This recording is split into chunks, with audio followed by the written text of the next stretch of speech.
everyone, welcome back to the human side of AI. It's Monday, which means today's episode is run by our AI hosts. They've done the reading so you don't have to. And maybe this is a little refresher if you already read it. This one's called The Human Element Beyond Artificial Intelligence, and it's built on a newsletter from Jam of Real AI with Jam and Club Jam that landed in our inbox nearly 2 weeks ago. 3 lessons about growing a business that have nothing to do with AI at all. How you handle cancellations, why Google Search Console just got a serious upgrade, and why there's no single right way to build. Sorry. One quick note before you dive in, the source material is a couple weeks old by the time you're hearing this, so if a specific tool or offer sounds off, that's not a mistake. The world just moves really fast in all things AI. All right, let the AI take it from here. Imagine being a college valedictorian, right? Like mid-2020s, graduating magna cum laude, and you just entirely refuse to use AI. Yeah, which, sounds almost crazy today. Right. But it wasn't because you're scared of the technology and not because you're some kind of, Luddite. It's because you actually want to feel the pain of learning the raw material first. Oh, absolutely. Building that cognitive muscle memory. Exactly. You want that muscle memory before you ever let a machine do the heavy lifting for you. So welcome to today's deep dive. If you're a business owner trying to navigate the pressure to, automate absolutely everything, that counterintuitive mindset is exactly what we're unpacking today. Yeah, and we're pulling all of this from a fantastic newsletter that was published in early August 2026 by Jam. Right. You probably know Jam from Club Jam or Real AI with Jam. And the piece is titled, The Business Advice AI Doesn't Know to Give You. Which is such a good title. It really is. And the reason that valedictorian anecdote is so crucial is that Jam actually uses Claude all day, every day. Right. So there's zero anti-AI sentiment here. Exactly. Zero. The whole core thesis is really just about sequence. It's entirely about sequence. Yeah. That college grad knew that if you multiply zero foundational knowledge by the most advanced AI in the world, you still just get zero. Right. It's just a zero multiplier. Exactly. You wanted to put in the reps. And Jam argues that this exact same philosophy applies to running a business. AI is this incredible multiplier, but it can only multiply what you already know. Yes. You have to put in those manual, kind of unglamorous reps of running your company first. Because think about what happens if you skip that step, right? If you never actually experience the friction of your own operations, how do you even know what needs automating? Right, you don't. You don't. You end up building these incredibly sophisticated AI workflows to, speed up processes that are just fundamentally broken to begin with. Oh, or you solve problems your customers don't even care about. Exactly, because AI doesn't know what it doesn't know. It only executes the parameters you feed it. So, hand the busy work over to the robots, absolutely. For sure. But only after you have this really deep, visceral understanding of how the gears of your business actually turn. So, tracking the data is arguably the first and most vital rep to get customers in the door. Oh, 100%. And Jam points to a very tangible, fundamental action every business owner needs to take, which is setting up Google Search Console. Yeah. It's a completely free tool. It takes maybe 10 minutes to configure for your website, and it gives you raw, unfiltered data about how people are actually finding you. Which is huge because most founders rely on Google Analytics or native social media dashboards. Right, the usual suspects. Yeah, which are great, but Search Console is really the engine room of your visibility. And Jam highlights a massive recent upgrade to the platform that honestly changes the game entirely. Okay, yeah, let's get into this. So you can now connect your social profiles directly to Search Console. Wow. We're talking specifically about linking Instagram, TikTok, and YouTube right into your Google search data. Okay, I have to be honest here. I'm struggling a bit to see the utility of that. Really? How so? Well, search and social have always been treated as completely different ecosystems for a reason, right? When I'm on TikTok, I'm passively scrolling through a feed. Right, you're just killing time. Yeah, I'm not actively hunting for a specific solution like I am when I type a query into a Google search bar. So why would a business owner want to muddy up their high-intent search data with passive social media scrolling metrics? Okay, so that is the traditional way of looking at it, but consumer behavior has fundamentally fractured. Oh, interesting. The days of that linear customer journey where someone realizes they have a problem, goes to a blank Google search bar, types in a keyword, and clicks a website, Those days are fading. They really are. Yeah, people are now using social platforms as their primary search engines. I mean, Gen Z and millennials are notoriously searching TikTok for product reviews, local restaurant recommendations, tutorial videos instead of Googling them. Oh, right. So Google isn't just pulling in random scroll data. They're trying to capture that active search behavior that's happening outside their own walls. Precisely. Google totally recognizes that the discovery phase of the customer journey is happening on video platforms and through AI assistants that are aggregating content from social media. That makes a lot of sense. Right. So by integrating these profiles into Search Console, Google's giving you a macro view of this entirely fragmented reality. Let's ground this for the business owner listening, though. What does this actually look like on the dashboard, and how does it change their, daily strategy? Good question. So instead of looking at an isolated TikTok analytics page that just tells you a video got 10,000 views, Search Console allows you to see the cross-pollination. Oh, okay. Yeah, you might see a macro trend where a specific tutorial video on your YouTube channel is actually driving the search behavior that eventually leads a user to click through to your website 3 days later. Wow. You stop guessing where your leads are coming from based on these disconnected screenshots. So you essentially get to see the entire board. Exactly. Which allows you to allocate your marketing budget based on reality, not just assumptions. Right? Like if the data shows your Instagram profile is suddenly your highest converting search entry point, you double down there. You put the money there, yeah. It's 10 minutes of manual setup for an invaluable layer of human insight that no AI could just guess for you. It's the absolute definition of a rep worth putting in. But, acquiring the customer and getting them in the door is only half the battle. Which brings up, honestly, the most revealing human rep a business owner will ever face. Oh, yeah. What happens when that same customer decides they want to leave? Yep. Moving from data acquisition to customer offboarding. It's where so many founders completely lose the plot. It's the panic of the churn rate. It is a real panic. I mean, Jam mentions reading this Reddit thread from the night before the newsletter was published. Oh, I love this part. It was wild. It was an entire community of business owners openly discussing how to create intentional friction during the cancellation process. Yeah. They were just swapping tactics on how to make it purposefully difficult for a paying customer to leave.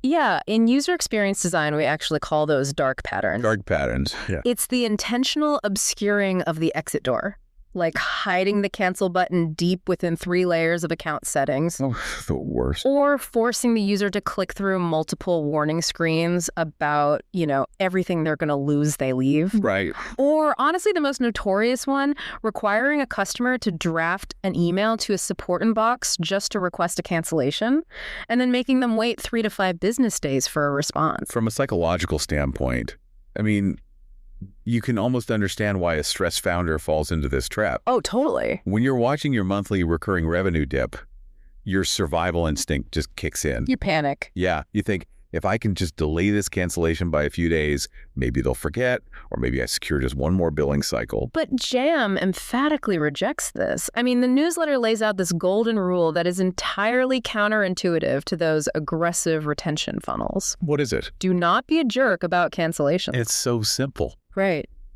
Jam argues that the single greatest retention strategy in business isn't a complex algorithm or a hidden button. It's just simply being a good human. You do not hold people hostage. To illustrate this, Jam shares a very specific story from that exact same morning. Yeah. A woman emailed requesting to cancel her membership.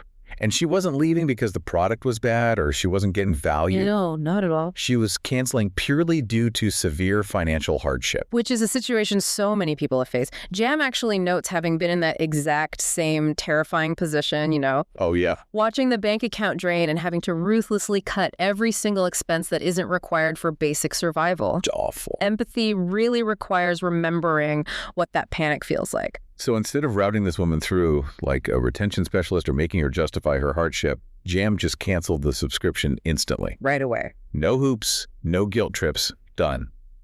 But then Jam took it a step further. This is the best part.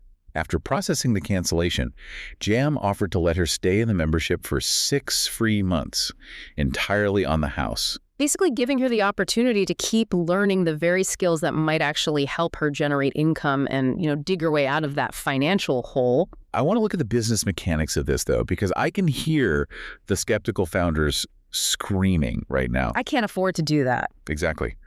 I can't just give away my product for free. I have a business to run. But think about the Reddit strategy versus Jam's strategy like a bad breakup. Okay, I like this. Creating intentional friction to stop a cancellation is like refusing to give an ex-partner their favorite sweater back. You just hold it hostage. Yeah. And you might technically keep the sweater, but you've guaranteed a deeply toxic aftermath. You've guaranteed they will resent you. They will warn every mutual friend never to date you. Yep. They will leave a 1-star review on every platform they can find. In business metrics, you might save a $50 subscription today, but you have actively killed $5,000 in future referrals. Wow, yeah. You turned a neutral departure into an active enemy of your brand. And then contrast that with the economics of Jam's empathy, right? Offering 6 free months of a digital membership costs the business virtually nothing. Exactly. The infrastructure is already built. The content is hosted, the community already exists. The marginal cost of delivering that digital product to one extra person is zero. Literally zero. But the return on investment of that goodwill is just astronomical. Because that woman is going to climb out of her hard season eventually. And when she does, who is she going to recommend to every single person in her network looking for business advice? Jam, obvious. Obviously. She's going to become a lifelong brand ambassador. And it really highlights this crucial line from the newsletter. People remember how you treat them on the way out even more than on the way in. Oof, that's good. And AI cannot execute this strategy. No. An automated billing bot doesn't feel empathy. It doesn't understand the nuance of financial panic versus like a dissatisfied customer. Right. Only a human business owner who has put in the reps of talking to real customers can make that strategic, empathetic call to just override the system. Doing a good human protects your brand long term. Yeah. But, okay, let's pivot from reputation management back to the hard nuts and bolts of operations. Sure. Because you can have the most empathetic cancellation policy in the world, but if you have massive operational blind spots, your product launches are still going to stall out. Niceness doesn't save a broken tech stack. Oh, man, no, it doesn't. And this takes us into Jam's third major lesson, mapping the tech path before you build. Yes. And this is where the interplay between human foresight and artificial intelligence becomes incredibly clear. The anecdote here is a perfect cautionary tale for any founder trying to move fast. So Jam was on a 60-minute VIP call with a client. Right. The objective was straightforward, but super intense. Yeah. They had exactly 1 hour to write the copy and build a fully functional landing page. Which is a high-pressure sprint where leveraging AI is practically mandatory if you're going to hit the deadline. Absolutely mandatory. So they discussed the tools the client was already comfortable with. Yeah. They decided to use ChatGPT to generate the copy, and they were going to use Squarespace, which is a traditional block building platform, to actually construct the page. Okay. They dive in, and they are just flying. The AI is churning out great copy. They're dropping it into the templates, and right at minute 59, the page is done. Wow. Jam describes it as beautiful and totally complete. A massive success for rapid AI-assisted execution. Right up until the final 60 seconds. Oh. Because at the exact moment they went to publish, they realized a catastrophic flaw. The VIP client didn't actually have an active subscription to Squarespace anymore. Oh, that is the ultimate gut punch. Complete disaster. They had just spent an intense hour building a beautiful asset on a platform where the client had no infrastructure, no billing setup, and literally no way to actually host the page. They were completely trapped. Trapped. So what was the fallout? Did the entire launch just stall out? Well, thankfully, the client, who Jam refers to as an absolute rock star, managed to salvage it. Okay, good. She took all the copy and assets they generated and had to completely rebuild the page from scratch on a different platform called Lovable. Oh, wow. Yeah, she managed to get it up in time, which is just a huge testament to her hustle. But the underlying lesson Jam took away from this near miss is profound. Yeah, they chose a path quickly to optimize for speed, but they never mapped out the ending. They lacked what we might call architectural empathy. And the irony is just glaring, isn't it? They used the most advanced generative AI in the world. ChatGPT executed its specific task flawlessly and at light speed. Yep. But a total lack of human foresight rendered the AI's brilliant output completely useless in that moment. The AI is a task engine. It didn't know to stop and ask, hey, before we spend an hour on this, do you actually have the login and the budget for this website builder? Exactly. It's the perfect illustration of why AI cannot replace operational strategy. Like, if you prompt an AI to write copy for a Squarespace site, it will do exactly that without questioning the premise. Right. Strategy requires human context. It requires knowing the actual messy operational reality of the business you're building for. Which brings us to a concept Jam teaches to both advanced technical trainers and everyday business owners. There are a million ways to build, launch, and scale. Yeah. But there is no single right way. You can't just copy and paste someone else's tech stack and expect it to work for your infrastructure. No, you really can't. So often, founders see an influencer or a competitor touting like a specific chain of AI tools or a new development platform. Oh, constantly. Right. And the temptation is to just tear down everything you've already built just to mimic their workflow. But using an AI-native platform like Lovable is fundamentally different from using a template builder like Squarespace. Totally different. You have to review the map before you start the car. You have to ask the boring, unglamorous human questions first. Yes. Do we actually have a budget for this new tool? Do we have the administrative logins?